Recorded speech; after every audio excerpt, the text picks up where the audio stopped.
The shortage of young people going on to study science subjects at university or entering the STEM workforce through apprenticeships continues to be a major issue for the UK economy and job market.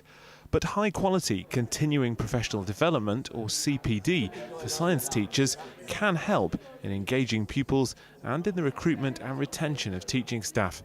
And delivering top-quality CPD is where My Science comes in.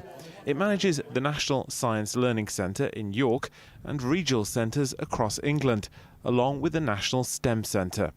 Jared, what did you come up with as a group? What was your theory there? For teacher Warren Mapplebeck, the National Centre provided him with a very positive experience. Before we get outstanding learners, you've got to be an outstanding teacher yourself. And the course really helps us to focus in on what our vision is for an outstanding teacher.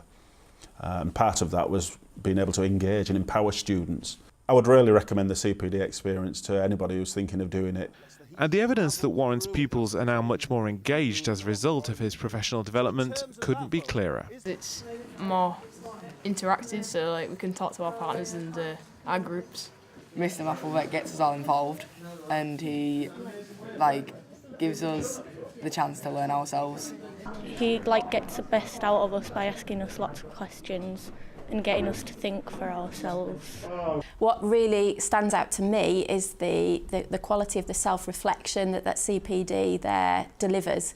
And that has then a knock-on effect when the teacher comes back to the classroom to show how they've developed as learners with the pupils, and they really do benefit from that. It really fires them up, and they're able to learn as learners too from that. Since 2008, more than 45,000 teachers and technicians have participated in professional development with science learning centres. Last year, 92% showed it improved their knowledge and skills, and 86% reported an impact on pupils. Schools and teachers that have engaged well with My Science's programmes have been able to show increases in young people's achievement and attainment, so for example improved GCSE results, and they also have been able to encourage more young people to choose to continue studying STEM sciences through post-16. Indeed, an independent evaluation in 2012 showed schools using science learning centres have been improving their science attainment faster than the national average and faster than wider attainment in the school. So subject-specific CPD has been shown to be hugely effective, but it isn't just for secondary teachers.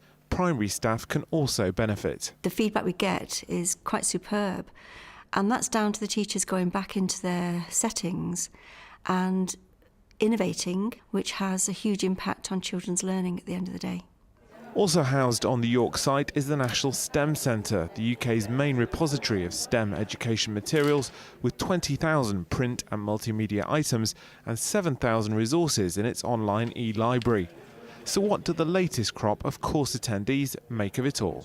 Even just walking in the place, you feel kind of inspired and enthused. I think it's really useful for us to come out of our schools, out of the settings where we normally teach, come to a place like this, an opportunity to see a setting like this and reflect on what we do. For me, as a fairly new head of science, it's really useful to be able to meet with people who've got expertise and have been doing the roles for a significant period of time. From the teachers to the pupils to the independent assessors, the evidence is clear that My Science is successfully supporting STEM education in schools and colleges, retaining staff and engaging pupils.